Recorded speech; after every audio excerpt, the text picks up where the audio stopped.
instancias y cómo nos vamos a organizar. Así que, ni bien tengamos algo, digamos, definitivo, se los vamos a informar o por el aula virtual o por las clases que vamos teniendo. ¿Sí? Es decir que ya les vamos a avisar porque ha habido algunos, digamos, no cambios, sino que, bueno, evaluando la situación, por ahí nos damos cuenta que probablemente necesitemos hacer algún tipo de evaluación virtual. ¿Sí? Todavía no están definidas, digamos, cómo va a ser, cuándo va a ser, cuál va a ser la metodología. Todavía no nos hemos puesto de acuerdo en esto. Probablemente sea un trabajo, probablemente sean preguntas, la verdad es que no les puedo responder porque todavía no lo hemos organizado. Pero estamos al tanto de que vamos a necesitar realizar algún tipo de evaluación, de calificación, digamos, como para realizar, digamos, la instancia de los parciales. ¿Sí?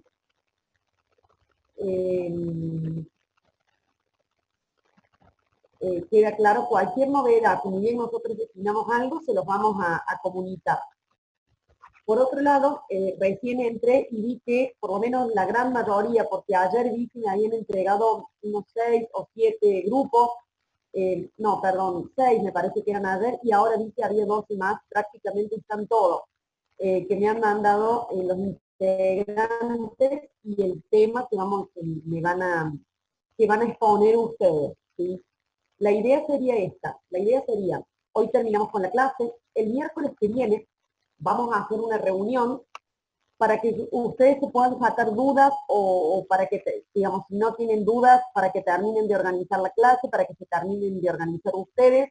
Yo puedo estar disponible para cualquier pregunta, pero no hay una clase asignada. Entonces, el miércoles que viene estaría destinado a que ustedes se saquen dudas con respecto a la clase que ustedes tienen que presentar. Y a partir del viernes de la semana que viene, yo ya los voy a organizar. Por eso les pedía que hasta hoy me entreguen los grupos. Yo ya los voy a organizar en los grupos y en qué horario les tocaría a cada uno. Y seguramente eso se los voy a informar el miércoles que viene. Y ahí ustedes van a tener el día y horario que les toca hacer su exposición. Por supuesto, eso va a ser dentro del horario de clases, ¿no? Comenzaríamos el viernes que viene y no nos va a alcanzar, digamos, no nos va a alcanzar una clase, probablemente utilicemos 2, ¿sí? No sé si con respecto a eso tienen alguna duda de los temas que eligieron, de los que vi, porque los últimos que entraron no los alcancé a ver, pero me parecieron temas muy lindos, muy interesantes. Recuerden que la idea es que ustedes muestren una aplicación y que tengan en cuenta la parte micro, ¿sí? Es decir, que se relacione con algún tipo de microorganismo, ¿sí? No sé si hay alguna duda, alguna pregunta.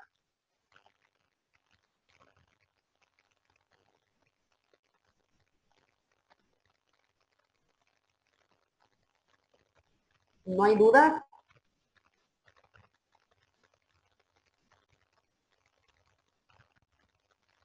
Bien, empezamos entonces. A ver, esperen que ahí justo veo que alguien me manda algo. Bien, por el momento no. Bien, continuamos entonces con nuestra clase.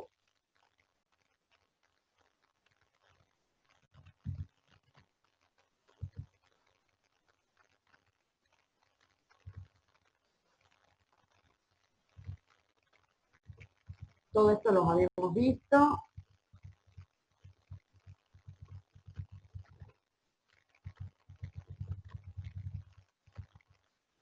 Hasta acá habíamos llegado. Y lo que vamos a ver hoy es el tema de bioremediación. ¿A qué se considera bioremediación? En aquellos procesos que incluyen organismos o microorganismos, ¿sí? Para devolver la naturalidad al medio, es decir, para disminuir algún tipo de contaminante, ¿sí? En algunos casos es reducir la contaminación dependiendo de qué tan contaminado esté el medio. Con respecto, como para que tengamos en cuenta algunos términos, cuando nosotros hablamos de biotecnología, justamente estamos integrando ciencias naturales y la ingeniería aplicada a distintos organismos, no solo a los organismos vivos, sino también a sus células y partes de ellas. ¿A qué hace referencia esto?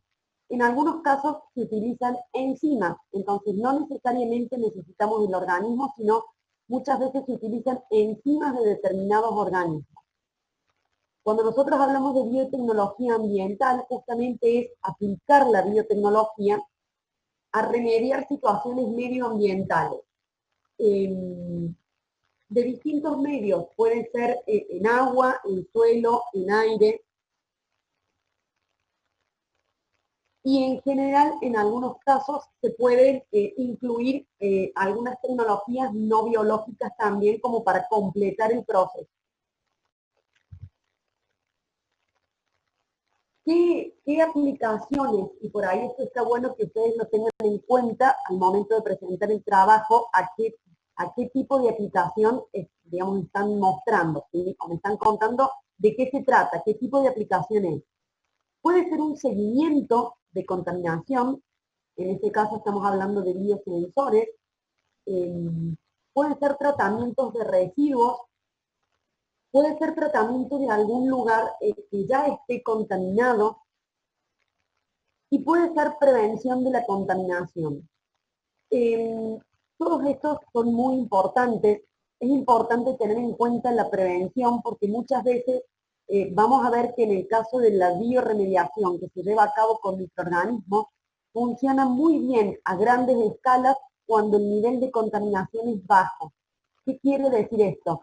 Es súper importante el seguimiento de la contaminación y la prevención, porque muchas veces, y acá esto involucra a distintos organismos, muchas veces no se invierte plata, tiempo ni recursos en prevenir la contaminación. Solamente se empieza a tomar alguna medida cuando el medio ya está contaminado. La verdad es que cuando el medio ya está contaminado es mucho más difícil, ¿sí? La bioremediación, como les decía recién, funciona muy bien cuando nosotros tenemos grandes extensiones a tratar, es importante eso, pero cuando la contaminación es leve o moderada. ¿Sí? Con respecto a la biotecnología microbiana, justamente es la utilización de sistemas microbiológicos para la remediación de ambientes que estén contaminados. Hay algo que tiene, digamos, una gran ventaja este proceso de bioremediación y tiene que ver con los desechos o con los productos de estas reacciones. Cuando nosotros utilizamos un bioproceso, en un proceso de bioremediación, realmente no tenemos productos que sean nocivos, a diferencia de lo que ocurre cuando nosotros hacemos algún tipo de proceso químico, ¿sí? Por ejemplo, el tratamiento de fluentes se puede hacer mediante procesos químicos, reacciones químicas, me refiero inorgánicas, sí, se puede hacer, pero muchas veces se obtienen productos que terminan siendo igual, más o no tanto, pero también constituyen contaminantes. O muchas veces lo que ocurre es que lo que hacemos con los procesos químicos es trasladar el contaminante de un lugar a otro. Entonces, a lo mejor yo me lo saqué de encima, pero trasladamos el contaminante a otro lado. ¿Sí? En el caso de la bioremediación, la gran ventaja que tiene es que en general no hay productos no deseados. ¿Sí? ¿A qué nos referimos exactamente con bioremediación? Es utilizar organismos vivos, lo que yo les decía recién, para reducir o eliminar, ¿sí? Riesgos medioambientales, debido a qué? A distintos compuestos tóxicos, químicos, residuos peligrosos, efluentes que liberan las industrias, y hay muchas estrategias y métodos que utilizan microorganismos para degradar contaminantes orgánicos, y esto es clave, muy importante. Hay muchos organismos y microorganismos, nosotros nos vamos a detener en los micros, ¿sí? Pero hay muchos organismos que tienen la capacidad metabólica de degradar el contaminante orgánico. Entonces, realmente, acá está la palabra importante, realmente lo degradan, ¿sí? No es que se transforma en otra cosa y que sigue contaminando por otro lado. Los componentes orgánicos son degradados. Entonces, Esto es muy importante porque se convierten en compuestos menos tóxicos y de esa manera nos permite recuperar el medio ambiente. Ya más adelante lo vamos a repetir cuando veamos algunos detalles, pero es importante tener en cuenta cuál es el metabolismo que lleva a cabo ese microorganismo, bacteria, bueno, en caso de plantas o hongos o lo que fuera. ¿Por qué digo esto? Porque en algunos casos vamos a ver que el microorganismo se alimenta de ese contaminante, ¿sí? De hecho, es muy importante evaluar, cuando nosotros tenemos una zona contaminada, es muy importante que podamos evaluar qué tipo de microorganismos tenemos ahí, porque esos microorganismos que están desarrollándose en el sector contaminado claramente pueden sobrevivir en presencia de esos contaminantes. Entonces, en algunos casos, estos microorganismos se alimentan de esos contaminantes. En otros casos, y acá viene la cuestión importante, estos microorganismos no se pueden alimentar de estos contaminantes, pero sí son capaces de degradarlos. Entonces, nosotros le vamos a entregar los nutrientes necesarios al microorganismo para que sobreviva y en su metabolismo nos va a degradar el contaminante de interés. Digo contaminante de interés al que nosotros queremos eliminar, ¿no? No sé si se va entendiendo. Cualquier cosa ustedes levantan la mano o me preguntan. Esto ya lo vamos a ir explicando más adelante. Continuando con algunas definiciones, cuando uno habla, por ejemplo, de depuración, ¿sí?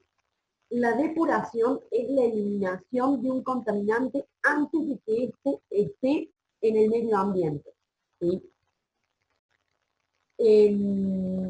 Una vez que el contaminante ya tuvo contacto con el medio ambiente y la contaminación ya se ha producido, ahora lo que necesitamos es restaurar o mitigar ese ecosistema, ¿sí? Con respecto a la mitigación, bueno, justamente son todas las medidas que uno tiene que tomar para minimizar el impacto ambiental, cuando ya sabemos que el sistema está contaminado, ¿sí? La bioremediación, bueno, mucho de esto ya se lo estuve diciendo recién, es un proceso natural, eso es lo importante. Es más, en todos los ecosistemas permanentemente están ocurriendo procesos de bioremediación que ocurren de manera natural. Un cuerpo de agua tiene determinados microorganismos que llevan a cabo, ¿sí?, distintas reacciones y distintos metabolismos y esto hace al equilibrio, ¿sí?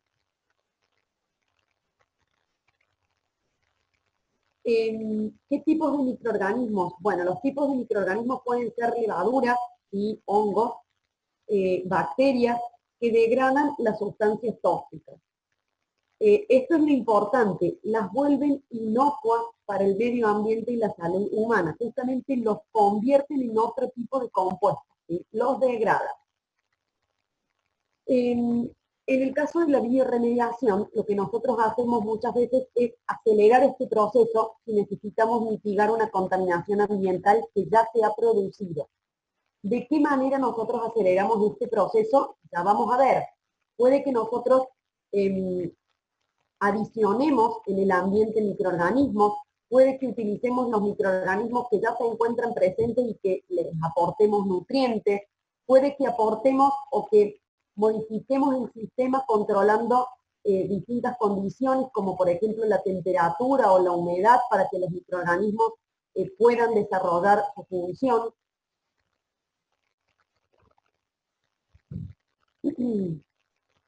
Acá aparece algo que también se los había comentado. Los tratamientos físicos, ¿cuáles son, digamos, las ventajas y las desventajas? En el caso de los tratamientos físicos, en general, o digamos, gran parte de los químicos, lo que yo les comentaba recién, lo que hacen es transferir la contaminación de una fase a otra, es decir, el contaminante muchas veces permanece, ¿sí? Es una tecnología poco invasiva. A ver, estamos hablando de cuáles serían las fortalezas de este tipo de tratamientos, ¿no? Es una tecnología muy poco invasiva y que no se requieren componentes estructurales, ¿sí? Los procesos de bioremediación en general son económicos y son viables. esto tenemos como gran ventaja y la importancia de que el contaminante se degrada. ¿Sí? ¿Cuáles son algunas situaciones no deseables que tenemos en estos procesos de bioremediación? En algunos casos la biodegradación es incompleta, ¿sí? Y necesitamos finalizar con algún proceso químico. Otra de las cuestiones importantes, que en realidad es algo difícil de solucionar, es el tiempo que se requiere para que esta bioremediación pueda cumplir su función. En general los tiempos son largos, ya vamos a ver por qué. Y el seguimiento y el control del proceso de la bioremediación suelen ser procesos complicados. ¿Sí? Vamos a ver que necesitamos un equipo en general multidisciplinario. ¿A qué se debe esto? Supongamos que nosotros vamos a llevar a cabo un proceso de bioremediación en el suelo.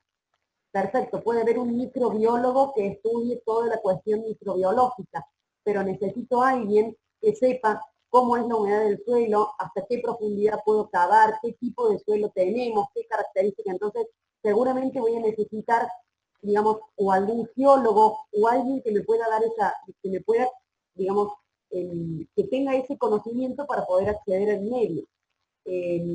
También es importante tener en cuenta que cuando nosotros ponemos en marcha un proceso de bioremediación, tenemos que ver cuál va a ser el impacto para los otros tipos de poblaciones que se encuentren en ese sitio. ¿Sí? Entonces, hay muchas cuestiones a tener en cuenta para llevar a cabo el seguimiento y control de estos procesos.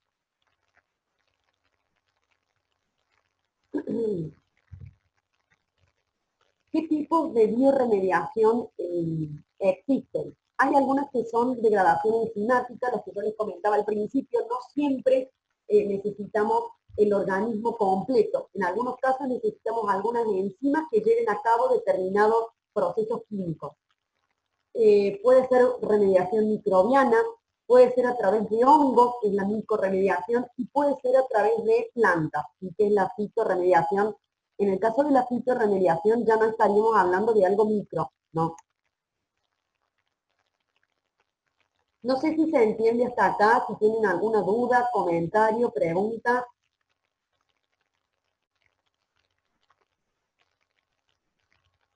A ver, acá Franco me pregunta, para evitar una biodegradación completa, sí conviene hacer una depuración. Sí, es así, pero muchas veces uno con una depuración puede quitarse de encima muchos contaminantes potenciales. Pero el tema de la biodegradación incompleta muchas veces depende de cuál sea el contaminante. Muchas veces hay algún contaminante que los microorganismos, por ejemplo, no llegan a degradar en forma total. Entonces nos queda algún resto que tenemos que evaluar de qué manera se degrada esa porción del contaminante.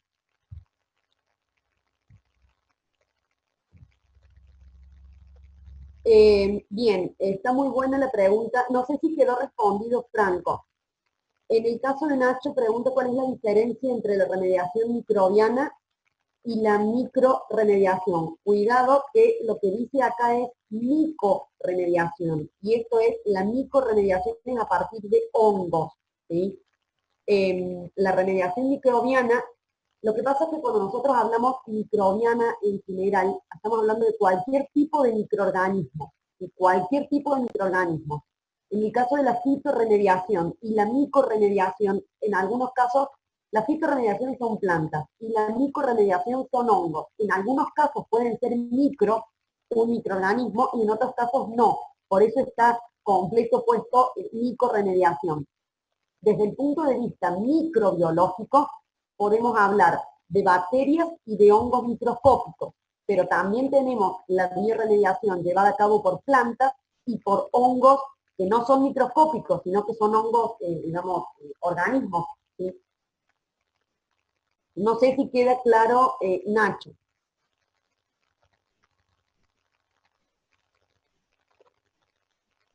Bien, acá tengo otra pregunta. A ver.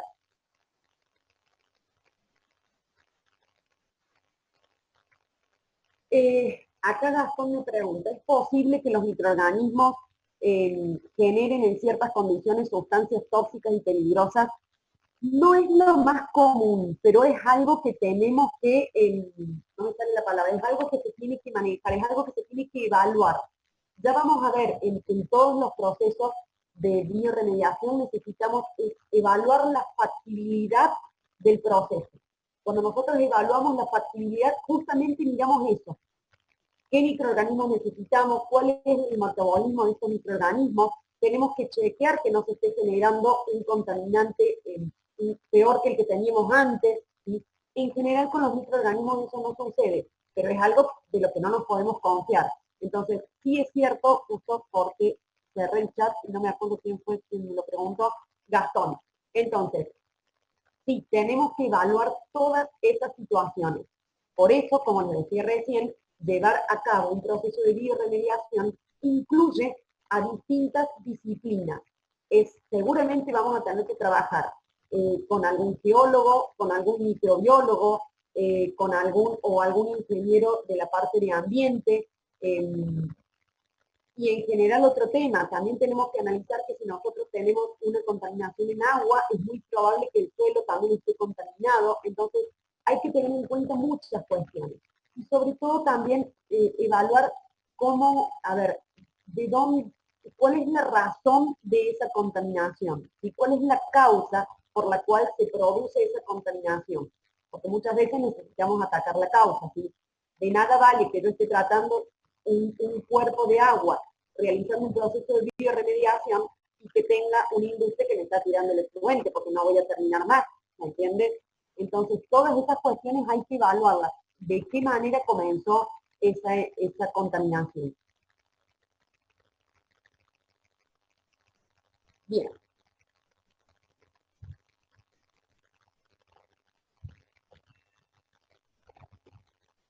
¿Cuál es el objetivo? ¿Sí? ¿Cuál es el objetivo de la bioremediación? Justamente convertir esas sustancias que son peligrosas en productos que sean inertes. ¿Sí? La idea es que queden desechos inofensivos. Ese es el objetivo, pero eso es algo de lo que nosotros nos tenemos que asegurar y que responde un poco a la pregunta de recién. En algunos casos tenemos microorganismos que producen enzimas que pueden romper a la molécula. Y en otros casos, lo que yo les comentaba recién, el contaminante es ingerido y digerido por el microorganismo. Puede que lo esté utilizando como fuente de energía o no. ¿Sí? Ya vamos a ver, ese punto es muy importante. ¿Qué tipo de bioremediación tenemos? Tenemos una bioremediación, esperen que me parece que yo corté el cuadrito. Bueno, a ver, déjenme ver una cosa. Ah, sí, más adelante está completo. Uy, me pasé, perdón, ahí está. Un tipo de bioremediación que denominamos in situ. ¿Qué significa un proceso de bioremediación in situ? Que el proceso de bioremediación se lleva a cabo en el lugar donde está ocurriendo la contaminación. Es decir, en el suelo que está contaminado, trabajo ahí, o en el agua que está contaminada, trabajo ahí. Ya vamos a ver que hay otro tipo que es ex situ, y es, yo tomo la porción que esté contaminada y la traslado hacia otro lugar. En el caso de la bioremediación in situ, es decir, la que se da en el lugar, tenemos fundamentalmente dos tipos. Podemos, podemos bioestimular a los microorganismos que están presentes. ¿Qué significa esto? Yo no adiciono microorganismos al medio, ¿sí? Simplemente lo que hago es, los microorganismos que están presentes los voy a activar, les voy a proveer de nutrientes y de las condiciones que sean necesarias para que estos organismos se desarrollen. ¿Cuándo tenemos esta situación? A ver, voy por partes. Supongamos que nosotros tenemos un sitio contaminado. Lo primero que vamos a hacer es evaluar si en ese sitio que está contaminado hay presencia de microorganismos. Si tenemos presencias de microorganismos en esa zona contaminada, ya esa es una buena noticia, porque significa que ahí tenemos microorganismos que se se están desarrollando con este contaminante. Entonces es muy probable que estos microorganismos tengan la capacidad de degradar al componente, al contaminante. En este caso lo que nosotros hacemos es estimular el crecimiento de esos microorganismos autóctonos, que se les llama. Son microorganismos autóctonos porque han crecido en el lugar, ¿sí? En el caso de que no encontremos poblaciones de microorganismos o que los microorganismos sean muy poquitos o que sea una zona en donde no se pueden desarrollar, uno lo que puede hacer es la bioaumentación, es decir, adicionar microorganismos en el sitio contaminado. Esto es un poco más complejo. ¿Por qué? Recuerden que nosotros vamos a adicionar microorganismos que no están adaptados al lugar, y entonces tenemos que evaluar bien qué microorganismos vamos a agregar, que estos microorganismos sean capaces de degradar el contaminante y sobre todo que sean capaces de adaptarse a la zona en donde yo los estoy poniendo. Y cuidado que puede haber otro tipo de organismo. Entonces, cuando nosotros agregamos organismos, puede que estemos desbalanceando la población existente. Entonces, esto es un poco más difícil y estos procesos de bioaumentación generalmente se hace cuando no hay ningún tipo de microorganismo. Hay algunas situaciones intermedias. Puede suceder que nosotros, esta es una aclaración importante. Yo les voy dando las clasificaciones generales, pero cuando ustedes busquen aplicaciones, muchas veces van a encontrar técnicas que, digamos, incluyen alguna mezcla de algunas técnicas, ¿sí? Porque uno muchas veces plantea, para un determinado caso en particular, tiene que adaptar la técnica a eso. En algunos casos, cuando se encuentran microorganismos en la zona contaminada, pero a lo mejor son muy, muy poquitos, lo que uno puede hacer es tomar ese microorganismo, me lo llevo al laboratorio, lo hago crecer, le doy nutrientes, lo multiplico para tener muchos, y una vez que los tengo todos, voy y los vuelvo a depositar en la zona contaminada. No sé si se entienden las diferencias. Espero que hay alguien que me está escribiendo. Gastón ya lo había visto. Bueno, acá alguien, sí, Josefina, por ahí les respondo. Hay alguien que me dice que no alcanzó a mandar. Bueno, cuando yo mando las tareas, se tienen que fijar en la tarea que tienen un tiempo límite de envío. ¿Estamos?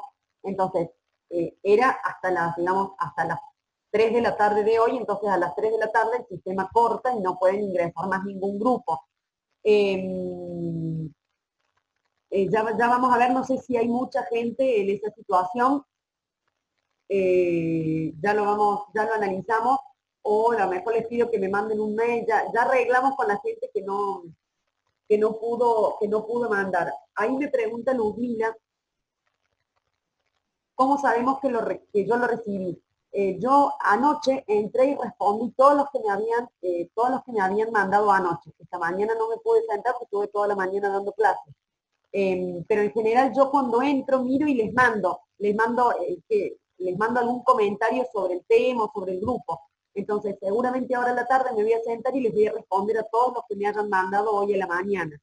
Y en el caso de Josefina, a lo mejor después te pido que me digas, o si querés que me pase por acá por el chat, pero cuando terminemos la clase, el nombre de todos y el tema, entonces yo ya los considero, ¿sí? Bien, continuamos entonces.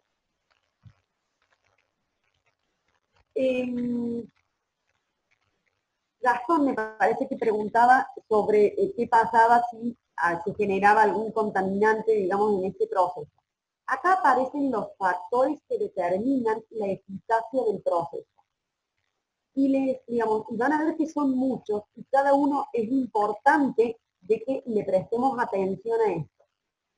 Hay muchas cosas para tener en cuenta. Por empezar, tenemos que tener en cuenta cuáles son las propiedades del contaminante, ¿sí? Por ejemplo, ¿qué posibilidades existen, ¿sí? O qué tan factible es degradar ese contaminante? En el caso de los hidrocarburos, que hay muchísimo material sobre los derrames de hidrocarburos y demás, es muy importante estudiar la estructura molecular. En el caso de que los hidrocarburos sean lineales y sean pequeños, son mucho más fáciles de degradar. En el caso de que los hidrocarburos sean, digamos, de un alto peso molecular o que sean muy ramificados, que tengan estructuras cíclicas. Ustedes saben que las estructuras cíclicas le dan estabilidad química al compuesto y eso juega en contra, porque una especie química, hablando de que sea el contaminante, si el contaminante es una especie, por ejemplo, los anillos aromáticos que son muy estables, significa que es bastante difícil degradarlo a ese contaminante. Cuando hay dobles, triples enlaces, entonces todo esto hace que esta molécula sea más resistente a la biodegradación. ¿Sí? La presencia de comunidades microbianas adecuadas. Creo que voy a silenciar el celular porque me entran demasiados mensajes. Sí. En el caso de las comunidades que tenemos presentes, para saber si esos microorganismos son autóctonos, lo que yo les decía recién, o si necesitamos agregar microorganismos al sistema. A su vez les cuento, en el caso de la bioaumentación, también hay distintos tipos de bioaumentación. Lo que les decía, yo puedo tomar el microorganismo que está ahí, me lo llevo al laboratorio, le doy nutrientes, lo multiplico, lo hago que crezca, que esté bien, que digamos que esté bien, que sea un buen cultivo y lo devuelvo. Y en algunos casos, cuando no encontramos ni un solo microorganismo en la zona contaminada, uno lo que puede hacer es comprar kits de microorganismos, se compran los microorganismos comerciales y los adapto al medio. Eso lleva, primero que es muy más costoso, y segundo que es bastante más complicado porque es difícil adaptar los microorganismos al medio. Entonces, ¿se acuerdan que la curva del crecimiento de los microorganismos tenía una fase de latencia? Bueno, muchas veces esa fase de latencia puede ser muy extensa y nos, digamos, y nos alarga el tiempo del proceso, ¿sí?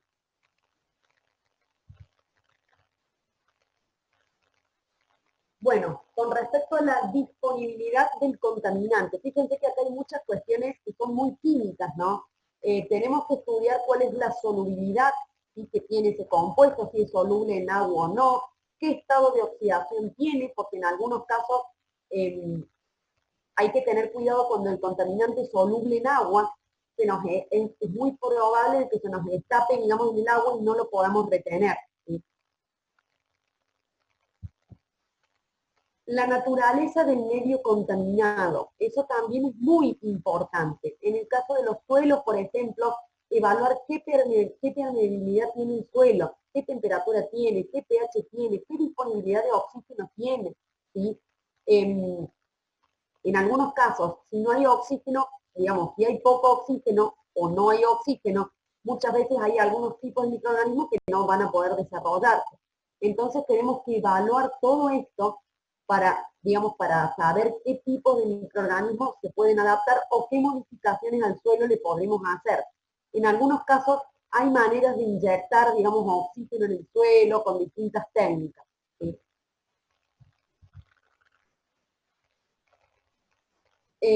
Tenemos que tener en cuenta también cuál es la toxicidad del compuesto al que nosotros queremos degradar, porque tenemos que tener en cuenta que este mismo compuesto puede ser tóxico para los microorganismos. ¿Sí? Y esto, sobre todo, cuando nosotros estamos poniendo microorganismos externos. Por eso les decía, cuando ya en la zona contaminada encuentro un microorganismo, eso ya es una buena noticia porque quiere decir que el microorganismo se desarrolla perfectamente en presencia del contaminante. Si nosotros estamos agregando otro microorganismo, tenemos que evaluar bien esto. ¿Sí?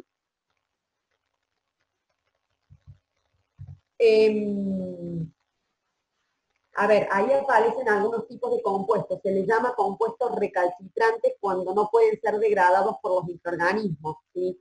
Y en el caso de los compuestos xenobióticos, son compuestos sintéticos eh, que no se forman por la síntesis natural, si son sustancias extrañas al ecosistema.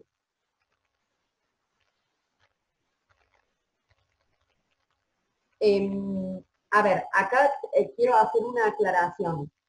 Cuando nosotros, Eva, vemos un contaminante, en algunos casos puede que esté fallando, por ejemplo, la cadena alimentaria, es decir, ¿se acuerdan que hablábamos de la eutrofización? En ese caso nosotros estamos viendo un desbalance, ¿sí? Pero eso puede ser un desbalance natural o puede que este desbalance esté producido por compuestos xenobióticos, es decir, alguna sustancia extraña al ecosistema. Generalmente ahí hablamos cuando hay industrias o cuando hay descargas, digamos, digamos, de efluentes de distintas industrias y demás. Ahí lo que está ocurriendo es que se está incorporando al ecosistema sustancias extrañas, ¿sí? No sé si vamos bien hasta acá, si se entiende, si hay alguna duda. A ver, ¿hay alguien que me pregunta algo?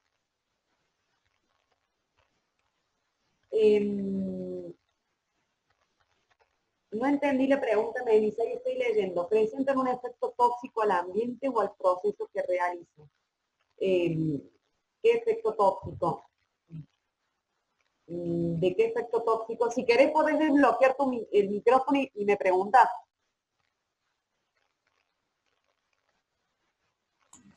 Profe, ahí donde dice compuestos xenofóbicos, Sí, xenobióticos. ¿presentan un efecto tóxico al ambiente o a lo que yo estoy analizando, digamos? No, esa sería la naturaleza del contaminante. El contaminante puede ser un contaminante natural, ¿sí?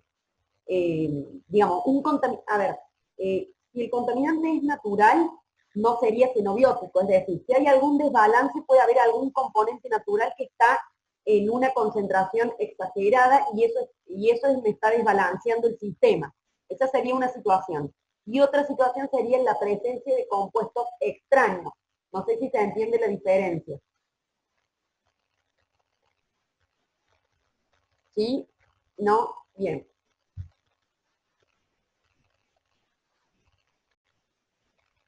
Bien, continuamos entonces. ¿Qué limitaciones tenemos? Ah, se me está por cortar la... Bueno, bien, gracias Franco. Se me está por terminar la clase. Reanudo la reunión cuando se corte, ¿sí? Muchas gracias. ¿Qué limitaciones tenemos? Tenemos que tener en cuenta cuál es el tipo de contaminante que tenemos, cuál es la concentración del contaminante, qué medio ambiente, digamos, en qué lugar está situada esta contaminación, qué características tenemos en ese ambiente, cómo es el suelo, cómo es el aire, cómo es el agua, si hay muchas lluvias, si no hay lluvias, si estamos próximos a las napas, cuál es la naturaleza del microorganismo que está presente o el que